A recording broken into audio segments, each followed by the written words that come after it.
Well, welcome to Six Tackles for another week. My name's Danica Mason. It's great to be with you, filling in for Matthew Thompson while he's on Olympic duties still. Gus, good to see you. Danica Mason, how you doing? I'm good. Now, we were just discussing before we started that this podcast has been going on for 8 years now. Can't believe that. 8 years. 8 years. So you started in 2017. Do you know how many downloads you had on the first ever episode? Oh, it would have been Mum, me, and some lonely fan somewhere. 24 downloads, so a few family members. Yeah. And now, 2024, you're getting around 70,000 per episode. Wow, is that good? That's good. Is it? Okay. That's millions over the course of Wow. the last few years. So, Okay.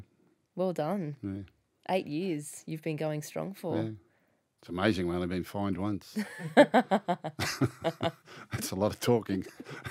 Should we maybe make it twice today? All right, we've got plenty to discuss. We're going to be talking some of our Hall of Fame inductees, big player signings around the NRL. We've got some Ask Us questions, and then we've got all of your preview for round 23 as well. How long have you been here?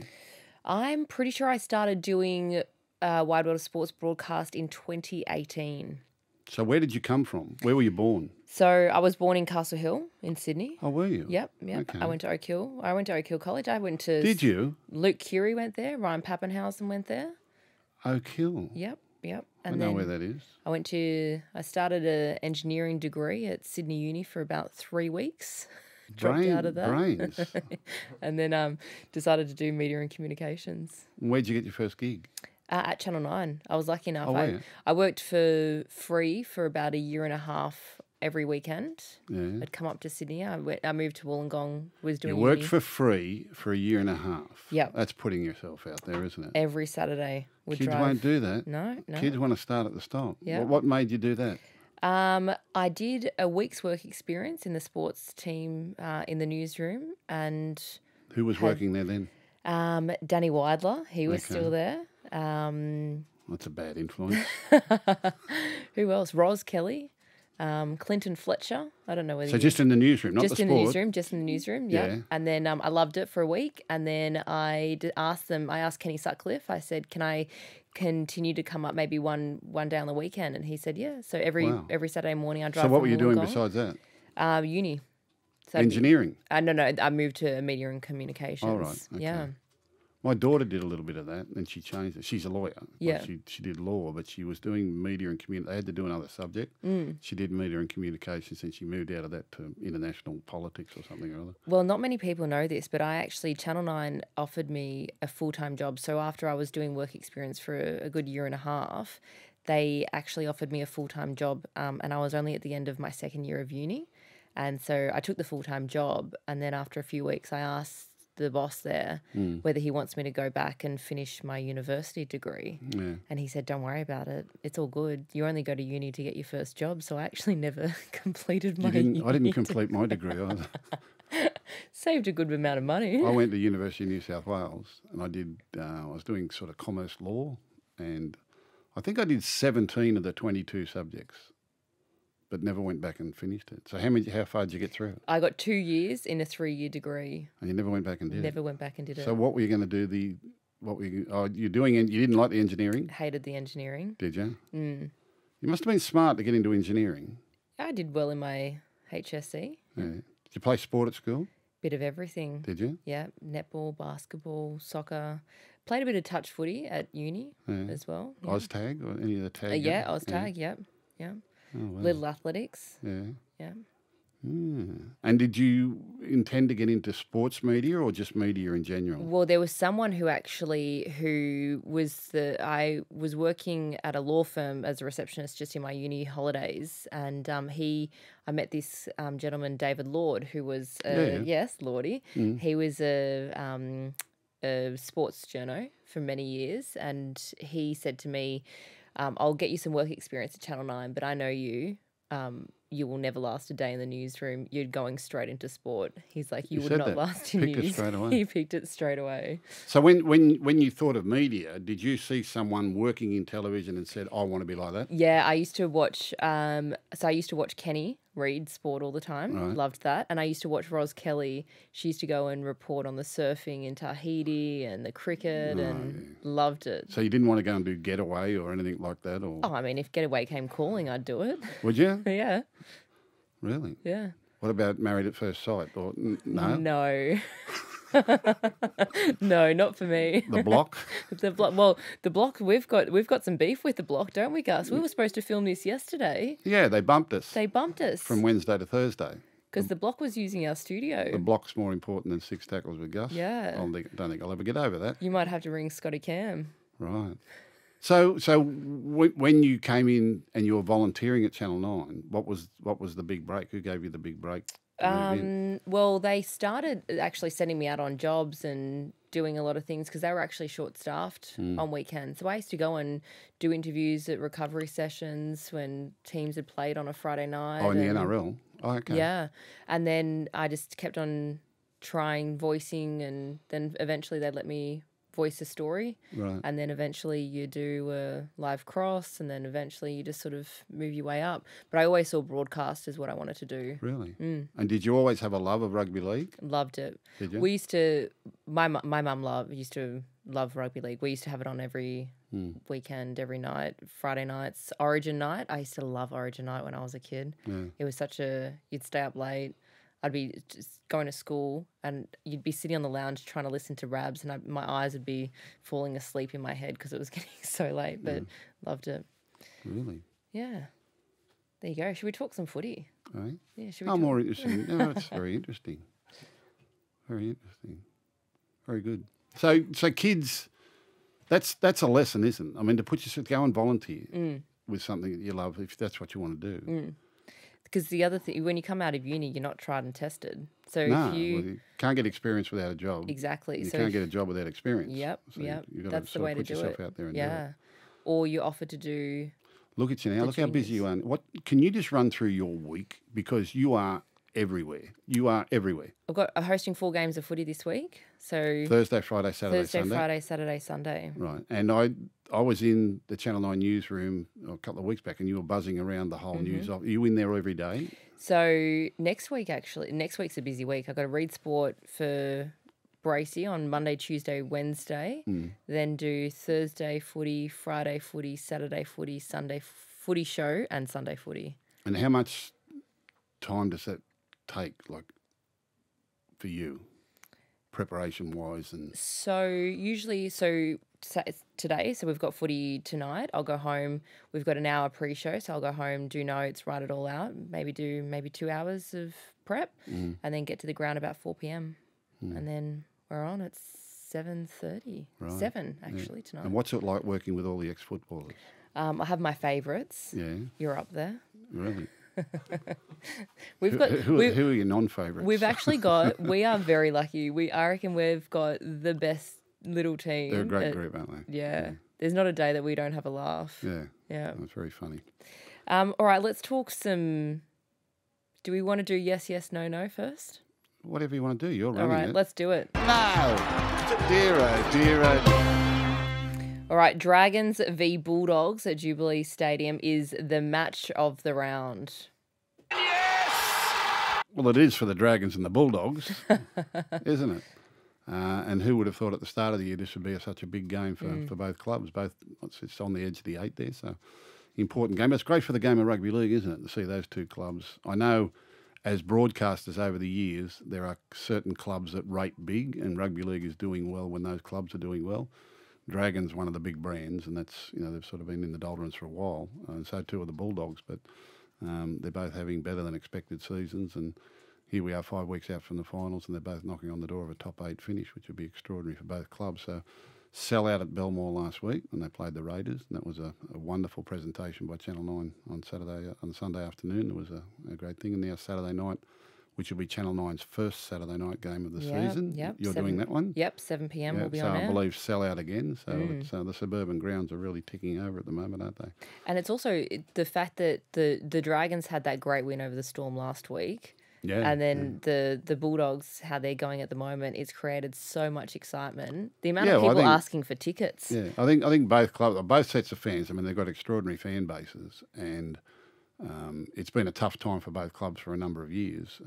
Haven't been in finals appearances or even in finals contention. Usually their season's over at this stage of the year. I said on this podcast a few weeks ago about the Bulldogs, like, it was great to get the last 10 weeks of the season and have games that mean something, to be playing in games that really mean something, and that keeps your attention right until September. So it's been a wonderful experience for our young players, and we've got at the moment the least experienced side in the competition. So of all the 16 teams that play this weekend, the Bulldogs have got the least experience, the least number of NRL games under their belt. So they're doing extraordinarily well. And as you say, the Dragons have had some big wins this year over top sides, and getting to August, that's where you want to be running into form. So it was a good win over the Melbourne Storm the other night, and quite rightly they'll pack it out, and that game will rate brilliantly on Saturday night.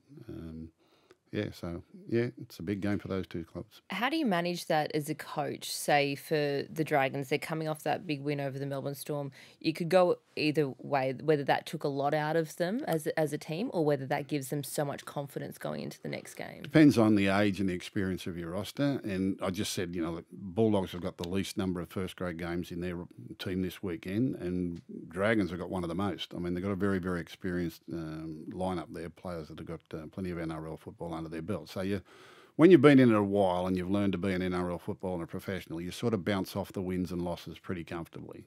So you've got to keep it on an even keel. As I say, it's never as bad as they say. It's never as good as they say. You've just got to keep a level profile and know that winning starts on Monday. You've got to come back down, or you've got to get yourself up and get ready to go again. And what happened last week is done. You can't change it. You learn from it and you move on. Big win for them, because it was one of those ones that probably most people didn't expect them to win, and it's put them in the top 8, and they can only lose their way out now. So there's only 5 weeks to go before the finals. So they're looking like they'll play finals football this year. All right, next one. Do we really need referee consultants? Yes! So I assume you mean former referees working for NRL clubs. Yes, all right, yes. So we had Gavin Badger in the South coaches. Yeah, box. now I'm a bit confused about all that. We'll talk about that in a minute. Because I remember when I was the coaching director back at the Roosters back in the early 2000s. I made a recommendation that we took on a referee's advisor, which happened to be Bill Harrigan, who was just retiring at that time, and he was the number 1 referee for a number of years. And the reason I do that is, and I say this to people, referees, coaches and players look at the rules and look at the game differently. They're looking at the same thing, but they come at it from different sides. And referees' interpretations of rules and their application of rules is completely different to the way fans will look at an incident, coaches will look at an incident, or players will look at an incident as to what is important or not important, what is, what's black and white and what's not black and white, what's subjective and what's not open to opinion, and those types of things. So it's really good, and I felt it, we did back, and we went to 3 grand finals in a row back there, and I felt it had a lot to do with the fact that referee-wise, we were trying to be as compliant as we could with the referees' interpretations, not our own interpretations of events. And I think you'll find that we were one of the first ones to get referees to come out and referee training sessions, and Bill Harrigan refereed our training sessions. So every drill, every skill, every defensive drill, every attacking drill, we would actually have him referee it like it was a game, to tell us whether or not we would get penalised for that or not get penalised, or what latitude we could take or what latitude we couldn't take, because 90% of what they rule on in a game is subjective. They can be 50-50, it can go either way, and you want to be on the right side of that most of the time. And if you can keep I was always big on training at game speed and training under game conditions. That's the best way to prepare for games. So if you were kept up to the mark by a referee at training, then that was the discipline you needed when you went into the games. And that, in all aspects of the game, everything from tackling technique to marker defence to 10 metres to, other plays that you were running. And over a period of time, most clubs have gone down that way, where they will get NRL referees to come out and referee sessions at training. I don't know to what extent other clubs do it. I just know that every club I've been involved with, we've tried to do that implicitly. And we employed Bill Harrigan at the time to come to us. When I was at the Panthers, Luke Phillips, who we coached at the Roosters and I encouraged to be a referee, came out and did a lot of work with us at the Panthers. I don't know if they've got a referees consultant these days, but Luke Phillips was one of our referees consultants out there. And because rules change, interpretations change, and also they know the trends of what the referees are, not so much crackdowns, but what they're looking for or not looking for, and how referees think in preparation for games. And the whole referee program, I think, has got a little bit too complicated and a little bit too what I call performance-based or KPI-based in what they're looking for in games, and that leads to frustration from coaches, referees and fans. But referees are different. There's no good saying one thing and meaning another. Referees are different, and they look at it differently in the way they interpret it. Even more so when we go to the bunker. They actually apply the rules differently in the bunker than what they would do in general play because it's now on show and they're getting so many replays of it, so they take it right to the nth degree. So I think referee consultants are a part of any professional code. You need someone in there who has an in or a knowledge of how referees might view things. Now, for most of the rule book, we can all understand what's going to happen, but there are some things that, and even you will see, and even the referees consultants will tell you, there are certain idiosyncrasies amongst individual referees. They all have their little pet likes and dislikes or things that they're tougher on than others. So having referees consultants and having referees referee your training sessions, I find extremely important.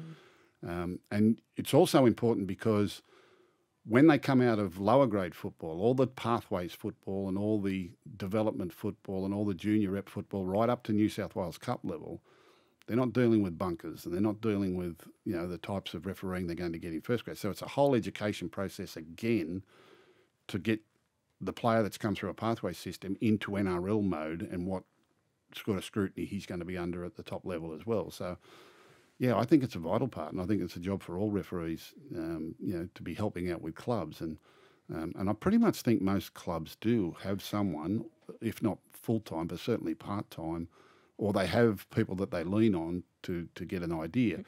Now, every week, I'd imagine every NRL coach is writing to the referee's boss or writing to whoever they talk to down there, referees coaches, about incidents that are happening during the weekend, looking for interpretation. And that's pretty regular. You don't hear a lot about it, but that happens fairly regularly on a weekly basis.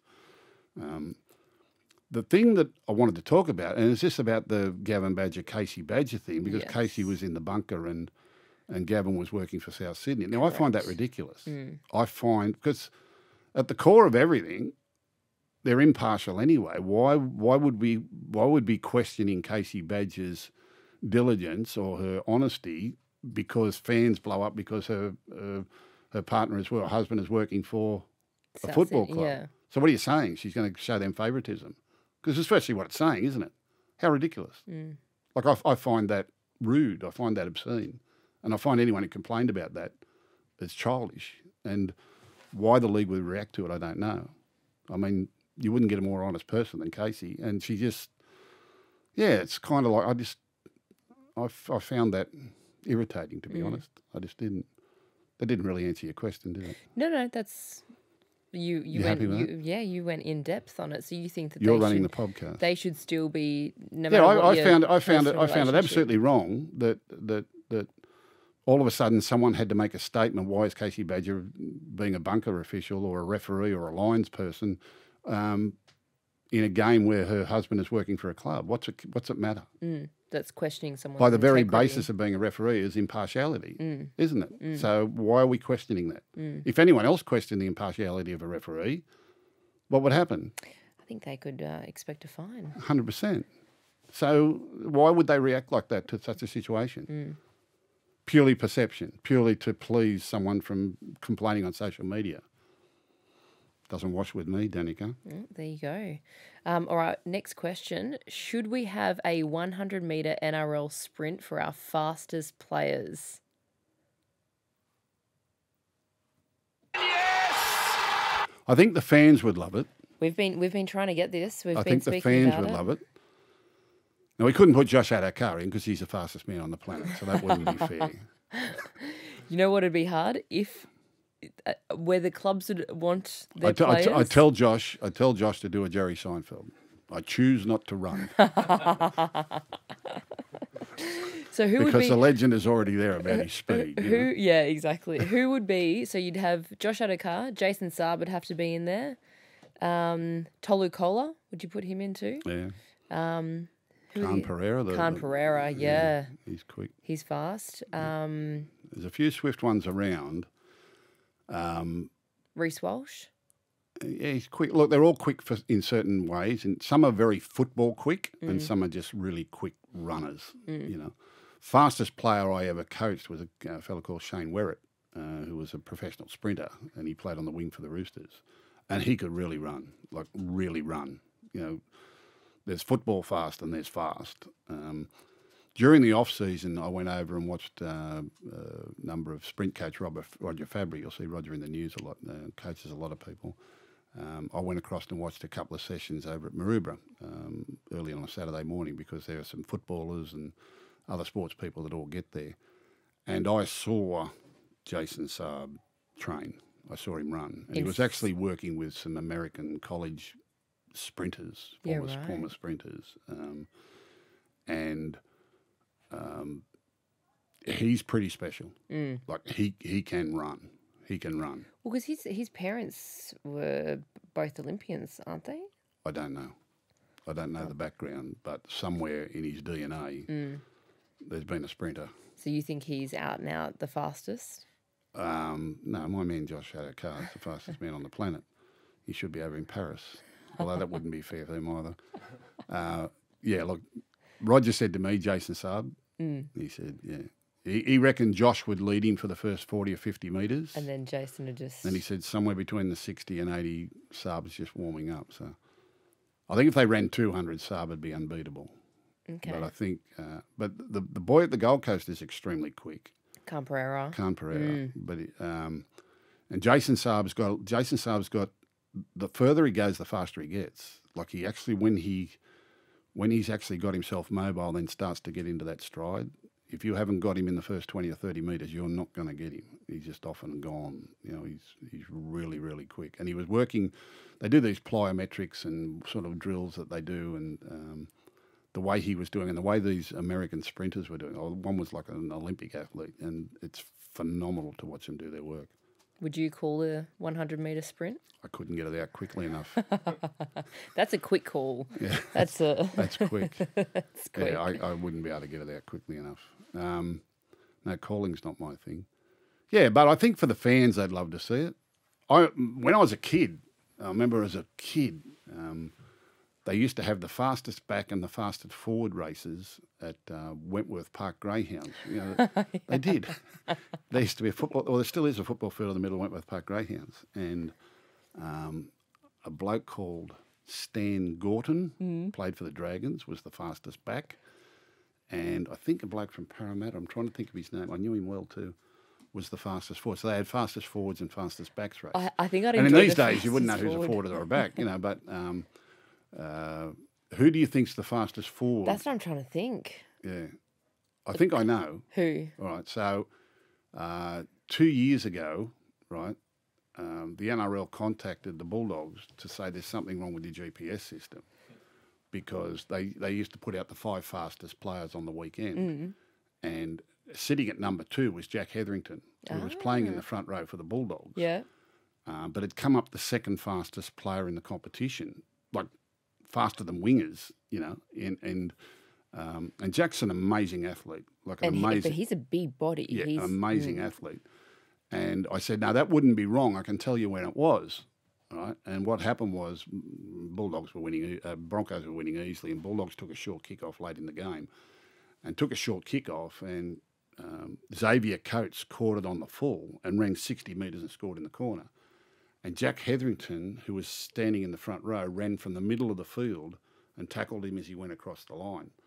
And he chased him. So at the back end of a game, after making 30 tackles and 20 runs or whatever he'd done and playing in the middle of the field, he chased down Xavier Coates.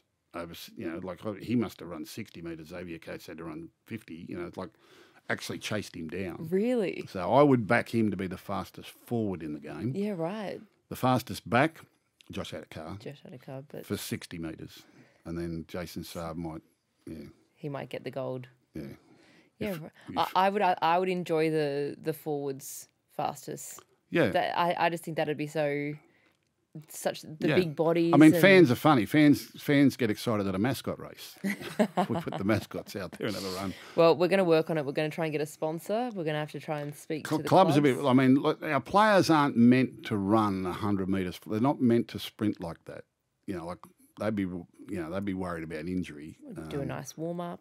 Yeah, I suppose so, but they're not used to doing that. I mean, it's... but a lot of them do sprint training in the off-season. They do sprint training for technique, for running technique, and football running is a bit different to that. But that's mainly about building up strength in your core and your hip flexors and other areas that you might be in. That's why they do it. It's not so much about getting faster. It's about using your body better, and sprinters do train all that sort of thing. So...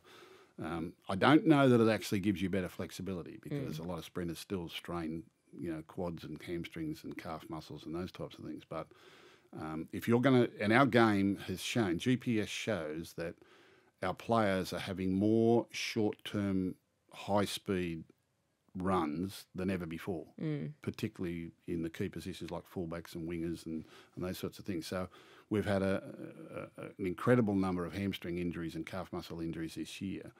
Now, I've got reasons for that and about the limitations of the off-season training and the amount of rest time we give them and the amount of football that they're playing, and we're playing too much football, et cetera, et cetera. But a lot of it's too because of the rule changes and the way the game is played, the way the game is refereed, and the way it's coached these days, that our players are putting in more short interval, full-out sprints than ever before. It's very, very rarely, though, that a footballer actually sprints flat out. For that length. I mean, forwards would never sprint that far, sprint more than 15 metres. Yeah. I mean, that's what a forward's job is everything is 15 minutes, 10 metres up and back, 10 metres up and back. Now find a 10-metre surge or a 15-metre surge. It's very rarely they run more than that. Where your outside backs, your wingers are fielding the ball in the backfield. Now they're getting clamoured before they even run the ball with the high kicks that they're doing. But fullbacks with those sweeping runs that they make out the back, I mean, there's short-term, and then they've got to change direction with it. So it's not just run in a lane. You're changing direction, you're being hit, you're being hit. And there's the other element too that you see someone like Reece Walsh does. He speeds up, then slows down when defenders are coming for him. He's changing direction, he changes height, he changes, he's actually changing direction all the time. Like he kind of changes direction with every stride. He very rarely runs in a straight line, so it's very, very different. But and the high speed blokes, they like to train what they're good at, but in particular, I got a really good opportunity to see up close Jason Saab train with high speed athletes during the off season, and it was phenomenal.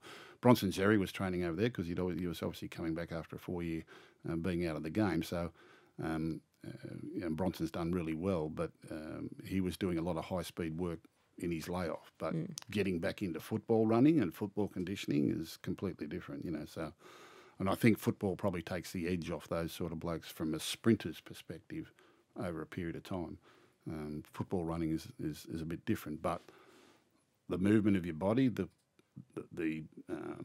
maintenance of your body, the strengthening of your body to run fast is fairly specific. So I think for every kid coming through that has aspirations of playing, well, any professional football code or what have you, you should do running technique work to learn how your body works and learn how it works best, and to strengthen the parts of your body that are really going to be under pressure in those sort of high speed pursuits. So that's why we did it. When I first started coaching, way back in the 80s, one of the big things then was our off-season work was all plyometrics. It was all bounding, leaping, one-legged hops, one-legged bounds, two-legged, like it was two-legged. It was kind of like you had to, like even today, the incidence of ACL injury is probably your worst injury, but the way they now prepare the athletes so that we don't have that ACL trigger, where the top half of your leg shifts above the bottom part of your leg. So when you land and when you change direction, when you accelerate, when you decelerate. So slowing down is just as bad as speeding up. Like I've got to run really quick, but I've got to stop quick. So that's that sort of motion, jolting. Which is where you'll see some players will do an ACL without anyone around them. Why? Because they've either tried to take off quick, or they've tried to slow down real quick, or change direction real quick. And that's when your body's not meant to do that. Your knee's meant to work in one direction. It goes up and down, doesn't it? All right, and there's stabilisers there to make sure that doesn't happen. Well, sometimes the top part of your leg can shift further than it should one way or another.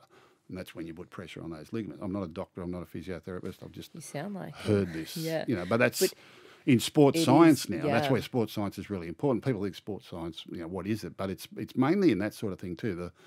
The type of body work that they do to lessen chances of injury and serious injury. Yeah. We're still going to get them. We're always going to get injuries, but the mechanics of your body, and particularly your lower half of your body, and I've said they're the serious injuries because you can play with anything above the waist. You can't play with injuries below the waist. They're really hard. So if you can avoid ankle injuries, knee injuries, groin injuries, hip injuries, and if you can make sure that you're not getting calf muscle injuries and hamstring injuries, it's going to be to your benefit. But we will get them. All speed people will get because that's the two major our factors. Slowest players do. Don't worry. Yeah. Well, that's the two major factors in. Who do you think the slowest player in the game is? Ooh, I don't want to be mean.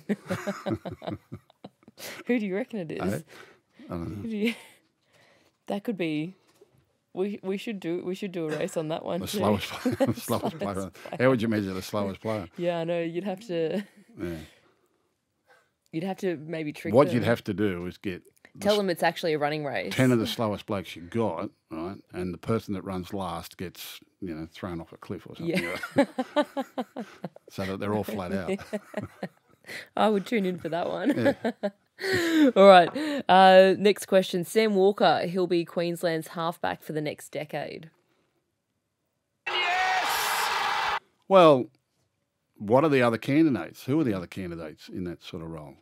Sam Walker is an example of one of these kids that came in as a teenage sensation and gets a lot of raps and gets a lot of money and gets a lot of profile, and then after a certain period of time, everyone works them out and makes life a little bit difficult for them, and their body's not really ready for it, and they'll have a shoulder injury and they'll have another injury, and then they lose a little bit of confidence, and then coaches tend to say, need to go back and work on a few things. And so he's sort of been going through that phase. He's having a good run now. He's come back, what is he now, 22, 20, sort of getting towards that sort of area there. So, I've maintained that halfbacks, their career these days, playmakers in the professional code, your career is between the age of 24 and 34, 25 and 35. Our oldest playmakers, our best playmakers are all over 32 years of age. So Sam's got a long career in front of him. We're mindful not to rush kids or make decisions on them too early. We've seen too many burned over the years. Sam has stood up to it. He stood up to the scrutiny. He stood up to the physicality. He's not a big boy. He got in there very, very young. So, and he's playing really good football at the moment with the Roosters. And he's a creator. He is a points accumulator. He has an influence on the scoreboard, whether it be for himself or other people. I don't know him. I've never met him.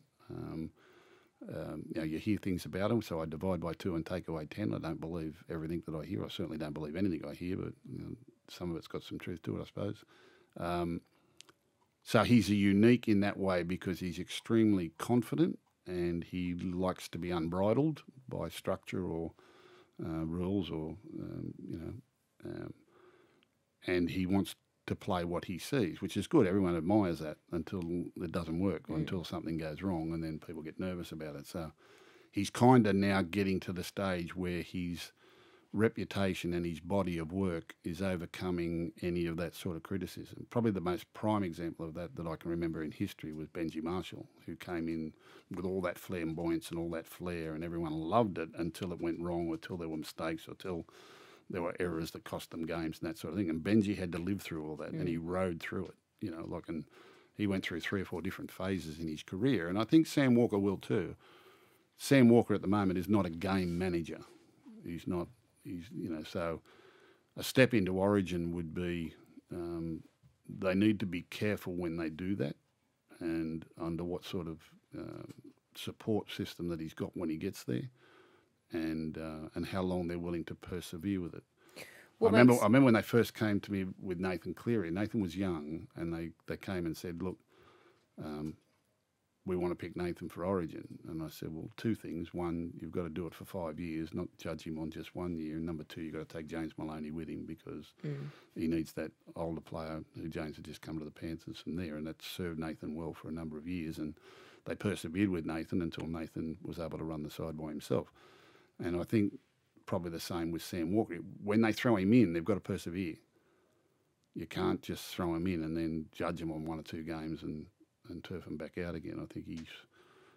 but I would be careful about when you made that happen. What makes a good game manager? How do you become from where Sam is now? Experience. Time in the middle. Time in the middle. You can try and coach them and teach them all you like. The best coaching and the best teaching is playing with and against the best players in the biggest games, on the biggest stages, in front of the biggest crowds. That's the learning. You need to prepare them for that.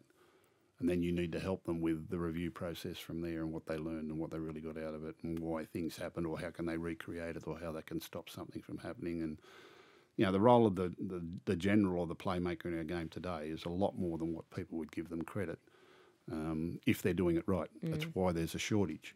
And that's why the best ones are in their senior years because it gets to the back end of your career before mentally you are ready to do it. You go and talk to all the great playmakers over the last 20 years, and they'll all tell you that in the last 2 or 3 years when they were older and their body probably wasn't doing as well as it used to do, the game was moving so slow for them. The game just slowed down for them, and there wasn't this... they didn't have this inbuilt anxiety or nervousness or second-guessing in that they were kind of really confident in their own skin, and you can see the evolution of players over the years that happened. And, you know, even the great ones weren't doing it in their teenage years. They weren't doing it in their early 20s. It took them years to learn it, you know, and it was at the back end of their career where they had their craft, where they had the game management skills. You're not going to get teenagers coming who are game managers. You know, I don't expect Sam Walker to be a game manager right at this moment. I don't. You know, I don't expect them to be game managers until they've got 100-odd games under their belt or even 150 games under their belt and they're 27, 28 years of age. It takes them that long to learn it. Some of them never learn it. Some of them never get there. Some of them are just individuals and they'll have their good periods and they'll have their bad periods depending on the people they're playing with and the people they can bring to light and, you know, what sort of hooker they're playing with, what sort of dummy half, what sort of partner they've got in the halves and what their centres and back rowers are like and who protects them in defence and, you know, who's able to run the hard run for them. I mean, there's a whole thing that goes into developing a playmaker over a long period of time.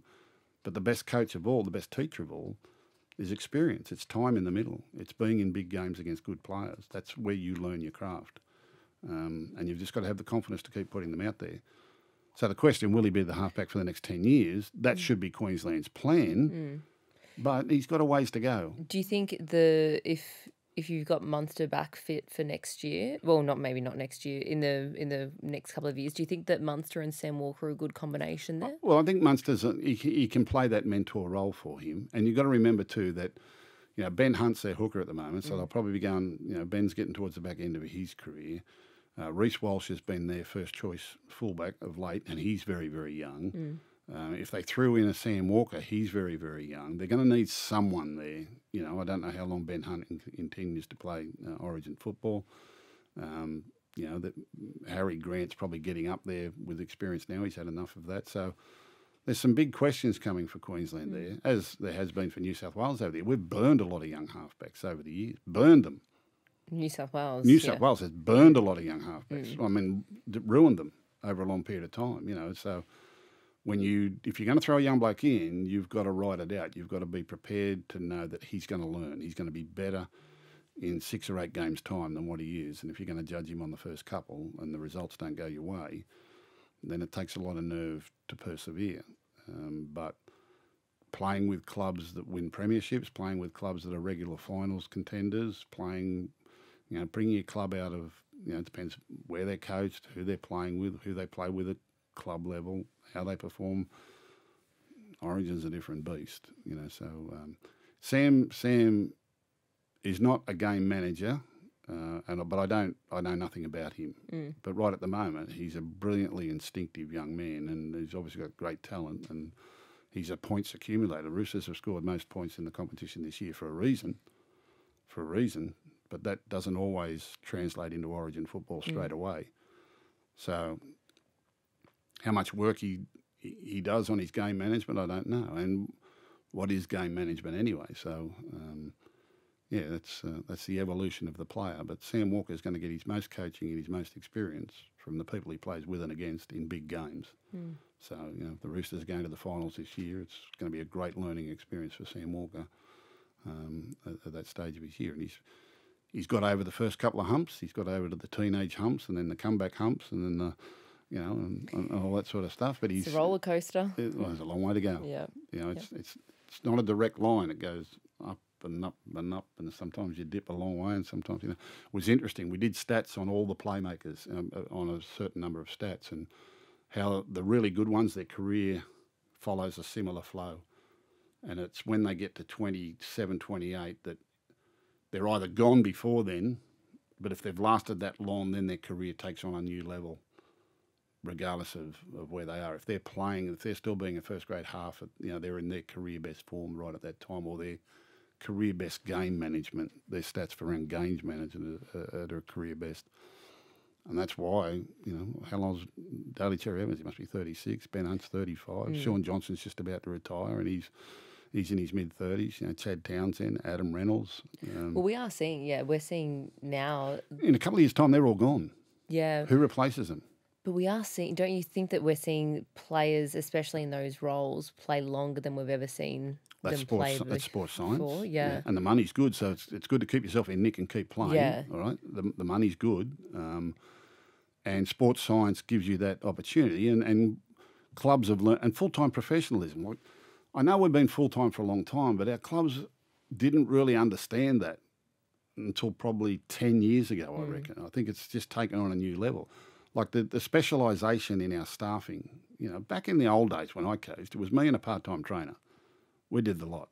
Now we've got like 50 full-time staff, you know, and specialist staff around sports science and injury prevention and injury maintenance and physiotherapy and, you know, mental preparation and mental strength and all the different things now that are specialised, you know, where someone comes in and has a role, and the head coach's job to manage that process and give every player what they need. And they all need it in different doses depending on where they are in their career or what's going on in their personal life, what's going on in their, you know, in their football life, and, you know, and bringing it all together so that everyone, connected is the big word, so that everyone's connected at the same level. But the players are not only coached as a team, and your club is not only coached as a club, but players are getting more individual attention now than ever before in all various sorts of aspects. So if we're seeing those particular, so your halves playing to or coming into their own sort of around that late 20s, early 30s, what about the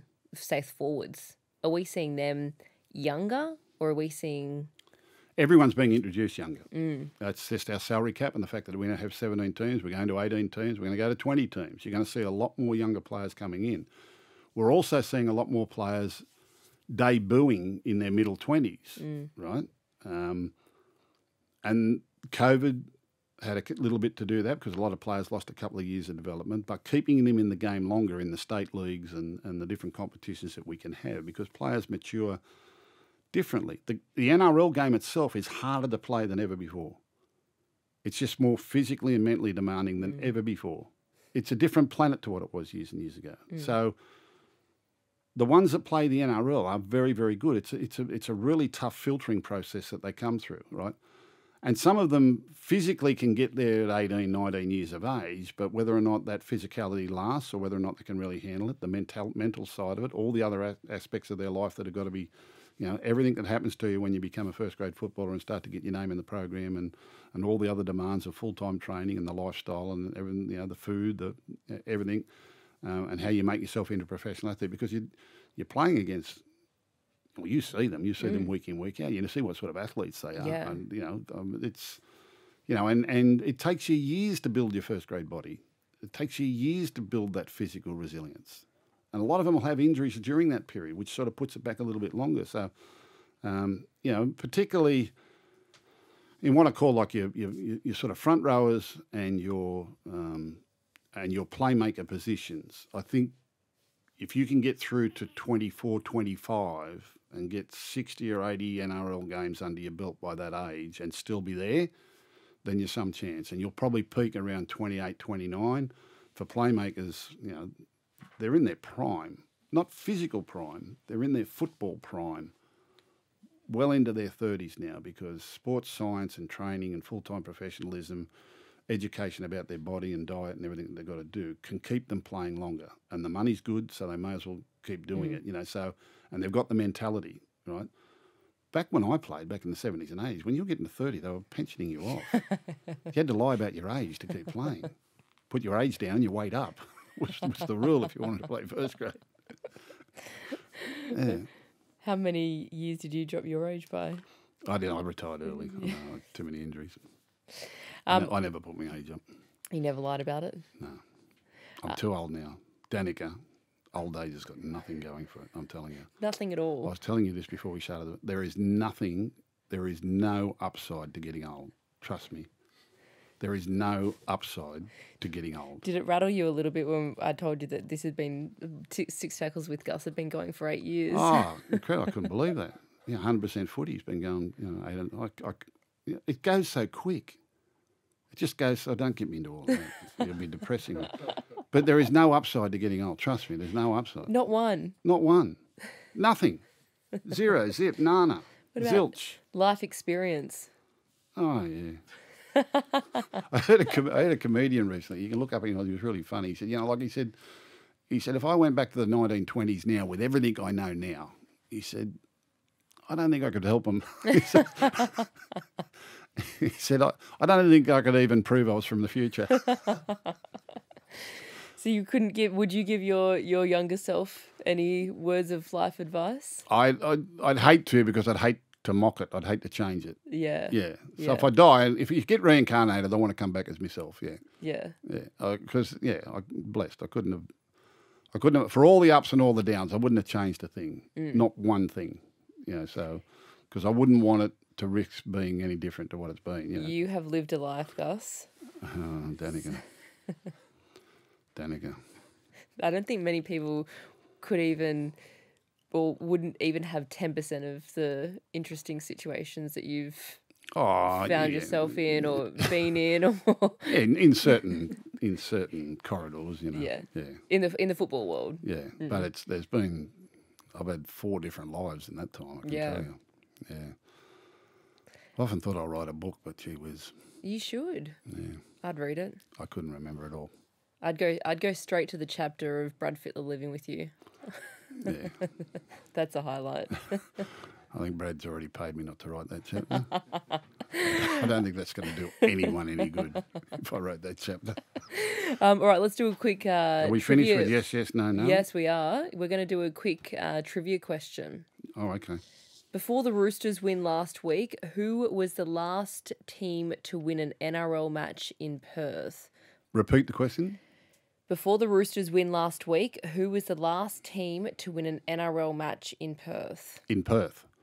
Who did they play in Perth last week? Dolphins. Mm-hmm. And that was the really high scoring game, wasn't it? That was, yeah. What an incredible scoreline. Yeah. Well, do you know what? The atmosphere was incredible. Right. They were at halftime. The crowd were chanting "Perth NRL, Perth NRL." Oh, yeah. It was great. Yeah. After the game as well, there was we were sitting in the car park, and there was a few of us in the car. So Freddie was driving, Billy was in the car, Peter Basaltis, our commentator, was in the car, Joey was in the car, and I was in the car.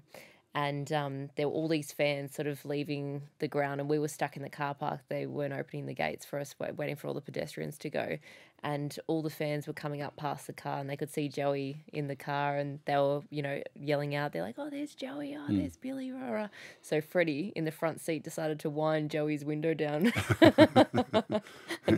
The fans loved it. So when did you go? You went over midweek, didn't you? Yes, we went over Tuesday. So how long's the flight? 5 hours. 5 hours. Yeah, it's shorter on the way back. Yeah. So do you think a team playing out of there is going to have? Will that be an issue? Do you think? I think that you'd probably want them flying business. Yeah. You'd have to speak to Qantas and see if they can do a little corporate deal with them. You'd want them to be able to fly business. Yeah. Did you enjoy it over there? It was great. Yeah. It was. I actually couldn't believe. It wasn't at the big round one, was it? No, it was at HCF. And how many does it hold? I think it was around 20,000. And would that be their home ground if they had a franchise? Do you So know? they said we spoke to the one of the Western Australia NRL CEO, and he was saying that that would be their home ground, but they would also put big games on at Optus Stadium, which is where we had Origin a few years ago. And did they talk about how much local football's played over there, or what sort of? So they said that their junior numbers were really high, and they've seen such a big increase in it. Right. The hard part would be the travel because going to New Zealand is shorter than going to Perth. Yeah. Very good. All right. So how did the Dolphins end up taking a game there? Why did they take a game there? I think it's a corporate deal that they had. It must have been with I'm actually, don't quote me on this, but I'm assuming a tourism. Okay. It's like when the Eels take their games up to Darwin. A lot of high scoring games last week. Like 60, 70 points. Is that to do with I don't know. It just defense? I don't know. I can't answer. Yeah. I don't know why. So do you remember I think a lot of it's refereeing and referee interpretation. I think someone thinks that's the sort of games we should have. Mm-hmm. Yeah, but some of the teams they're regularly in those high scoring games. You know what, the scoreline, the high scores doesn't necessarily mean instantly entertaining. Thank you, Dannika. You look at Origin. Thank you, Dannika. Thank you. I feel like a lone voice sometimes. Yes, absolutely.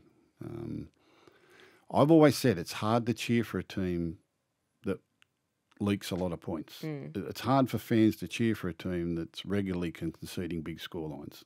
Like even if you're losing but you're showing resilience in defence, I think your fans can cheer for you. I think it's when you're leaking a lot of points and losing, and sometimes they're scoring a lot of points and still losing.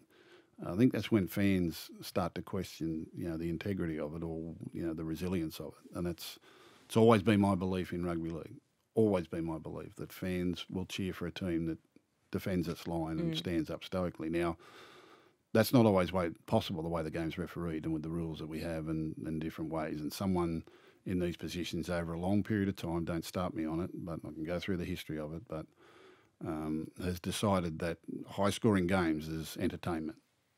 I don't necessarily agree at all. And as you said, the Origin was perfect. The first half everyone's talking about was 2-0 at half time. I mean, I'm not saying every game has to be like that. It can be 10-all or 12-all or, 10-6, whatever it is. But fans cheer when they know they can see their team's effort in levels in defence. They can see their team's coaching and their resilience in defence. And that's what you want to show the fans. And we'll wear the jersey and we'll defend as brilliantly. You play against some really good footballers and the ball goes in the airs from kicks and the players are so crafty these days in accumulating points. It's hard to defend everything. There's some things that are indefensible, but when you're consistently conceding lots of points like that, it's hard for the knowledgeable fans to really cheer for their team and think that they're putting in 100%. So that's just my opinion. Anyway, what was your question? Before the Roosters, who was the last team to win an NRL match in Perth? So there was a double header. When was the last one? It was a double header over there. So Souths and Cronulla played in one game. I can't remember who played in the other game, but the last game was Souths and Cronulla. Souths and Cronulla was the last game to be played there? Yep. You sure? In Perth before the last NRL game to be played in Perth. I thought Tigers took Warriors over there at some stage. Can't remember. So you're saying Souths and Cronulla was the last game to go across there? Yep.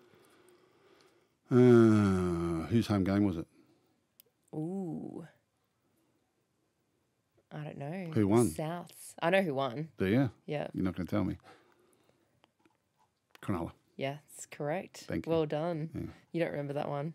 No. I'm pretty sure it was a double header. Yeah. I could be wrong here, but I'm pretty sure it was a double header at Optus Stadium. I think West played Warriors. In the earlier game, maybe, yeah. And then that was the last game. Okay. Yeah. Did you would have come over for the Origin over there at Optus Stadium? Yeah. I first went to Perth with the Panthers back in the early 90s. Yeah. We went across there for a game. What? In the early 90s, and I went across there when the Western Reds came in. Yeah. My first ever job for Channel 9 was at the end of the 1994 season. They took me over there as a to do comments on a game, I think can't remember who played. Balmain played, I think.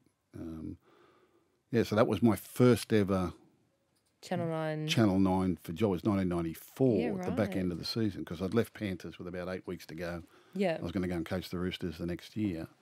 And who was on the broadcast then? it would have been Fatty, Sterlo and Rabs. Yeah. They were the originals. Yeah. And best. Did you all go over? Eh? Did you all go over? Well, they would have been. Yeah. It was a Channel 9 game. Yeah. Yeah, so they invited me over as a sort of a special guest commentary and that sort of thing. So, and I think, I might have done a semi-final or two at the back end of that year. Did you enjoy it when you first did it? Yeah, it was different. It was different. Actually, I thought I was going to get the sack on the first go because, and I've told this story before, but I was doing a semi-final out at the Sydney Football Stadium and the Canberra Raiders were playing. And I used to sit behind Rabs with, Sterlo would sit on the right and Fatty would sit on the left. And they gave me a little thingo to tap Rabs on the shoulder when I had something to say, so. And, you didn't want to do it all that often, a couple of times in each half you'd probably have something to say. So. Yeah. Ricky Stewart, who I'd coached for a number of years at Origin and had a great friendship with, was having a stormer of a game, and he put another grubber kick into the in goal and forced a line dropout. When line dropouts count back in the days, but he's forced a line out and he's really controlling the game. And I wanted to say he had the ball on a string or he had the game by the throat. And what came out was he's got the game by the balls. And I thought, well, I'm just going to get the sack. That was one of my first. So I was in me, ball on a string or the game by the throat. What came out was I got the game by the balls. Anyway. What did Rub say? Rub just went on. Thank you, Philip.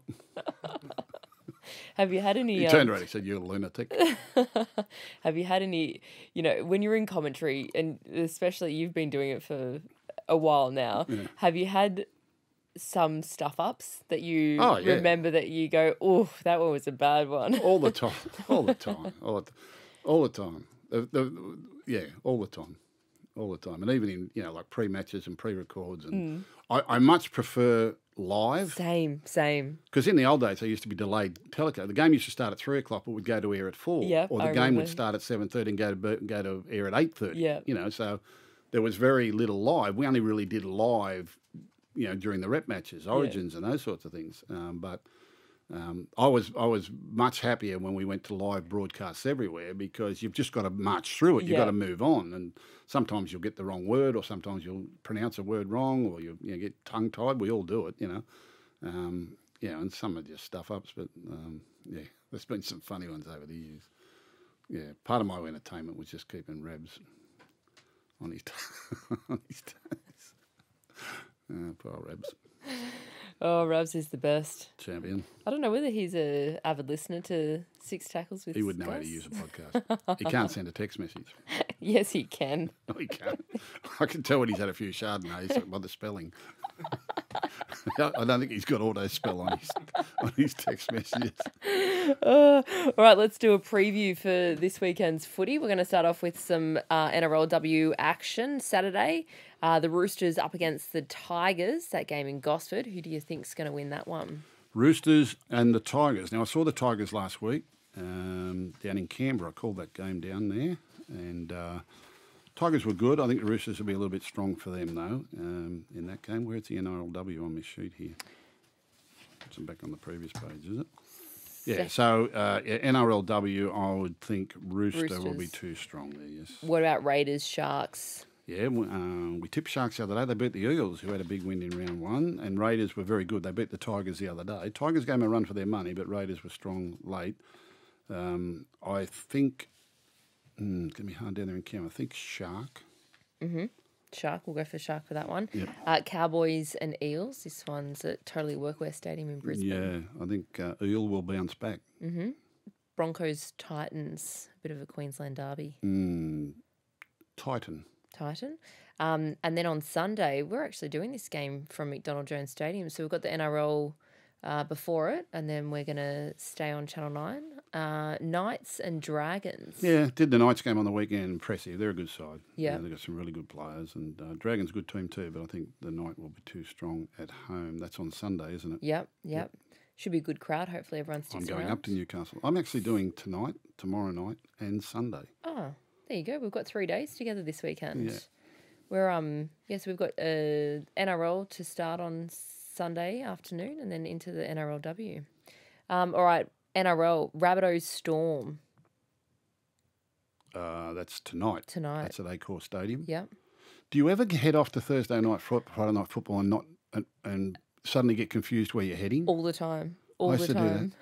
I'd find myself driving towards Allianz and I'm supposed to be at Accor. And I always have that freak out. Or I'd get in a panic and I'd say, where's the... I'd ring. I'd say, where's the... Because I can't stop the car to look up. I'd say, where are we? I know we're at Bluebet Stadium. Which one's that? You know, they've all got different names now. Well, Penrith Park. Yeah, good. I know where Penrith Park is. I'll go there. I often come out of the M8 tunnel and you can get off and go straight to Accor, or you can keep going to go to Combank. And I have that moment going, hang on, where am I going tonight? Yeah.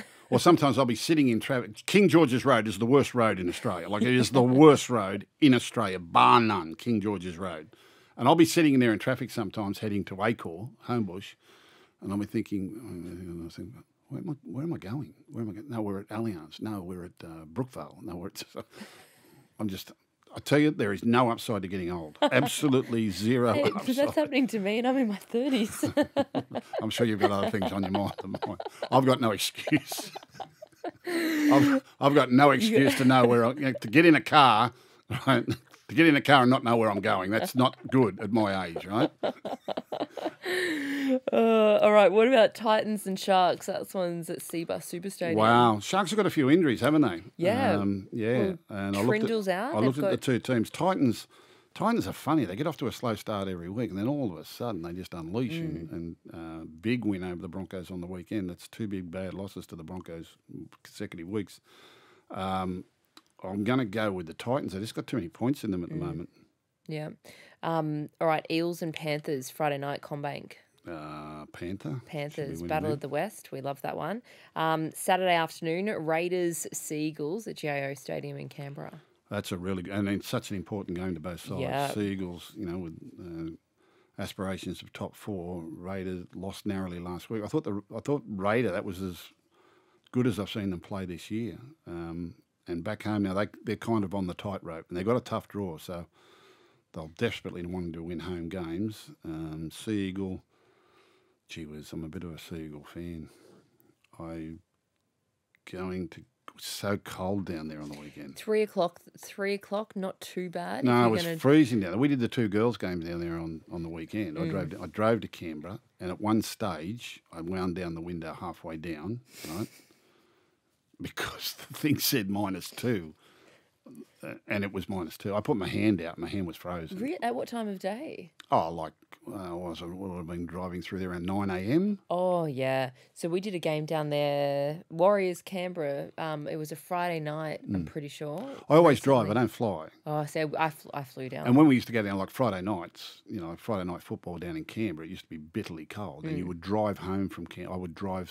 I'd just jump in the car and drive home. Carpool, or would you go by yourself? I'll be on my own. Yeah. I'll just drive, and why would I want to sit in the car with Rabs for 3 hours? Please, give me a break.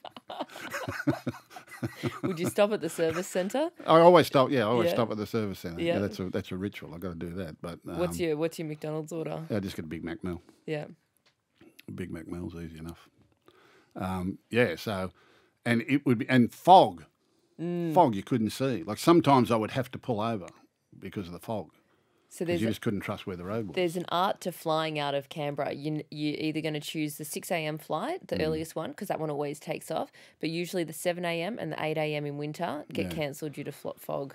Well, that's why I stopped doing it, because sometimes I got stuck in Canberra because of fog and that. And I like driving anyway. And Rabs would never fly anywhere. Yeah. Especially on those planes, the little propeller ones. Oh, crikey. I can tell you some Rabs flying stories. But he's... a little shardy to ease the nerves for Rabs. Well, yeah. We couldn't fly before midday because they didn't serve alcohol on the plane, that's why. You had to have a little tipple just to settle the nerves. My favourite Rabs flying story is when... Was it Snoop Dogg was in Snoop Dogg. Snoop Dogg was in front of him? My favourite one was the day we had to call a game at 3 o'clock at the Gold Coast, and we get out to Sydney Airport, and there's high winds, so they're only using run one way, and the planes are delayed, and we're supposed to take off at like 12:05. So the plane's getting delayed. It's going to be 25 past. It's going to be half past. And he says, "We're not going to get there, champion. We're not going to get there in time." He said, "We'll have to call this from the studio." So he's trying to avoid getting on the plane. So he's madly ringing the studio, talking to anyone who'll listen to cancel this flight, so we can just head back to Willoughby and call the game from there. We're sitting there. I said, "No, they'll be right, man." And they're ringing me on the other phone saying, "He'll be right. We'll get it organised, And we didn't take off until nearly 2 o'clock, right? Which means we were going to land late and get there late. And they rang me and they said, "There'll be a helicopter at the airport to take you from the Gold Coast airport to what is now Seabus Super Stadium just up the road, because we wouldn't have time to get in a hire car and get up there." So I didn't tell Rabs. And the only beauty of travelling with Rabs was we always went business class, because he had to sit in seat 1A. He would sit in seat 1A because that's the only, and he had to have they'd have a little steadier for him so he could have a tipple and to settle the nerves on a thing. And you'd be about to take off, he'd be texting his wife and saying goodbye. I said, "You enjoy the flight with her." He was convinced we were going to crash and die. And anyway, we get into Gold Coast Airport and we sort of land, and they text me and they said, "So as soon as we land, they get on and say, 'Mr. Warren, Mr. Gould, transport's waiting.'" So he thought there'd be a hire car on the tarmac for him. So we get to the thing out at Gold Coast, you've got to walk down the stairs. So we walk down the stairs and there's a lady there, and he said, "Where's the car, darling?" And she said, "No, you're travelling in that." And she pointed up to this to the chopper helicopter. You ever seen those cartoons where they're trying to drag a cat and they've got claw marks? There were claw marks in the tarmac as they're trying to drag him towards the helicopter. And while we're doing all this, I had my iPad with me, and I used to write a column after the game about the Sunday game. It used to be in the Sydney Morning Herald the next morning. So right from the airport, I start documenting our travels from the time he's trying to get out of the flight, how scared he is to get on this plane because of the high winds, how late it's going to be, and trying to get back to Willoughby, and all the favours he's trying to ring in. He's ringing the bosses, he's ringing everyone he knows, and we can't be travelling, champion. You've got to stick by me on this. Anyway, we finally got up there. They delayed the game. They delayed the game for Ray Warren. No way. True. They delayed the game. So they told the players, they told the two teams when we landed at Gold Coast Airport, and they said they'll be 15, 20 minutes, in the helicopter. And so then they didn't go out and do their warm-up. So we held the game up. Oh, my goodness. Until Rabs got to the game to call it. Wow. And where did you land? On the field. The field on the back. So we landed on the field on the back, and they had a golf cart there waiting for us, with hot and cold towels for Rabs, because he always had hot and cold tabs to relieve his stress. So I said, but we finally got him on the helicopter, and he screamed. He screamed from Gold Coast Airport to the football. He screamed the whole way, and I'm writing my column about the trials and tribulations of this trip and everything he's trying to do to get out of it. And as we land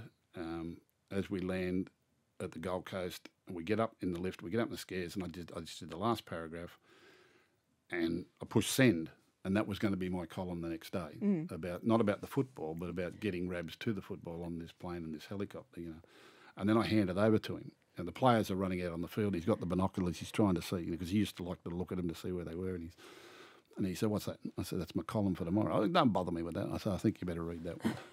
And he read it, and he says, "You lunatic." He said, "When did you write that?" He said, yeah. It was one of the most read columns of the season. Poor old Rabs. Oh, I can't believe they had a chopper waiting for you. Yeah. Well, see, the other one too, we used to go to the Gold Coast, but he wouldn't fly into Gold Coast Airport. You'd have to fly to Brisbane, because there were more business class flights going to Brisbane. And then there would be a hire car that takes us down to the Gold Coast to call the game. Or even if it was Brisbane, it was one of the Brisbane things. So, and from the time we had to go anywhere by plane to go to a game, all he was worried about was getting in and out of the ground and back on the earliest possible flight back home. So if the game ended at 5 o'clock, in the old days, used to kick off at 3 o'clock. If the game was going to end at 10 to 5, they'd book us on the 20 past 6 flight, to get home. Ray said, "There's one at 5:40. We can make that one." I said, it's 40 minutes, Ray. Relax and have a rest. No, we've got to be on the 5:40. So there would be this whole obsession with getting to the airport by 5:20. He'd be ringing the airlines to say we're on our way. And all. It was just... And he'd either be driving, and he had to have the car park where the nose was at the front gate parking out, and he'd have to be first out of the gates and all this sort of thing. In the end, they started getting him hire cars. Yeah. Right? So he wouldn't have to drive, wouldn't have to worry about parking because he used to get us in a terrible tiz with parking. But so there's hire car. And at the Gold Coast there, they used to close down the precinct right after the game so the crowd can get out. Yeah. You know, it's like they did in Perth, you know, so you can't get out of the car park. So he said, well, it's no good parking in the car park. Where can we park so we can get a quick getaway? So the nearest car park was a hire car park way down near the golf course at the Glades down there. So he arranged to park there, and he arranged the Gold Coast to get him a golf cart from that car park over to the stadium that would virtually drive in and drop us at the bottom of the lift to come up to the room. So as soon as the game's over, he's got to make this. And we had to go to Brisbane. Well, he wouldn't go from Gold Coast Airport because there was no business class flights back then. I don't know why. So he's got the hire car bloke waiting way out in the distance, you know, and he's got the golf cart. So when the golf cart comes around, he had hot and cold towels for Rabs, had a cold beer for him, had water in it. So he's got a sandwich for him, the whole thing. Then we get in the hire car and the bloke's got some more beers for him and all that sort of. It was a whole procession. You got no idea what it was like. Those are the days. Travel with him, yeah. That is. Yeah. God, I started a little bit too late.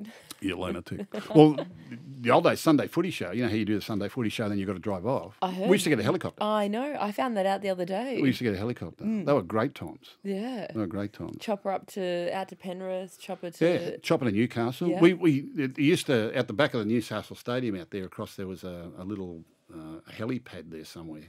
Must have been some sort of ambulance sort of area out the back there. And you had to get across the viaduct out the back out there. Yeah. Vossi and I come out of a game one day, and it's, you know, this is going back, it was sort of getting dark towards 5 o'clock back then in the middle of winter, and you had to be back in Sydney before, you know, a certain time. So we're running across there, and in the dark we could hear this moaning, and there was a bloke had fallen into the viaduct and broken his leg. Oh, shit. So I'm down in the viaduct getting my tie off and tourniqueting his leg and all this. We were late for the chopper. They nearly wouldn't let us land back in Sydney. Because there's such strict curfews. But when they take us in the chopper, like they'd pull out of Channel 9 Willoughby, where it used to be over there with the helipad, and we'd go out to the harbour, and he'd go out through the heads, and then he'd, you know, about a mile off the beach, and he would ride the head with the nose down on the helicopter, you know, like it was like Miami Vice or something, like about 15 feet off the water. Wow. We'd go right up the coast off the ocean, you know, on the ocean. It was spectacular. Wow. Yeah. Bring back the chopper, I say. Geez, memories just jogged there of all those sort of... I could write a good book. Yeah. We're going to get onto that. All right, Cowboys, Broncos. Cowboys, that'll be a good one. Dragons, Bulldogs, looking forward to this one. Our first Channel 9 Saturday game. What's the last one? Dolphin Warriors. That'll be a good one. Who are you tipping for that one? I think Dolphin. Dolphin? Yep. And then Knights, Tigers, McDonald Jones Stadium. Hard. I'm doing that one, so I'll go with the home side. But, you know, Tigers going to win one before the end of the year. I guarantee you. I bet they win a game before the end of the year. All right? It always happens, so that's one they can win. So I'll go back and recap. The tips are Storm to beat Rabbit, Titan to beat Shark, Panther to beat Eel, Raider to beat Sea Eagle, Cowboy to beat Bronco, Dolphin to beat Warrior, and Knight to beat Tiger. Okay, there you go. We went down a few rabbit holes today. We did. Danica. I loved it. Yeah. Hey, Gus, this is going to be the last one. Matthew Thompson's back next week, so thanks for having me. He's done a great job over there with the calling. Yeah. Did you enjoy it? It's been great. Yeah, it's been fun. We might get our own podcast. What do we call it? 6 Tackles with Danica. We could be a bit more creative. I could have been an engineer. Two dropouts. 2 university dropouts. That's it. All right, thanks for tuning in and enjoy the footy over the weekend. You Thanks, too. Gus. Bye, mate.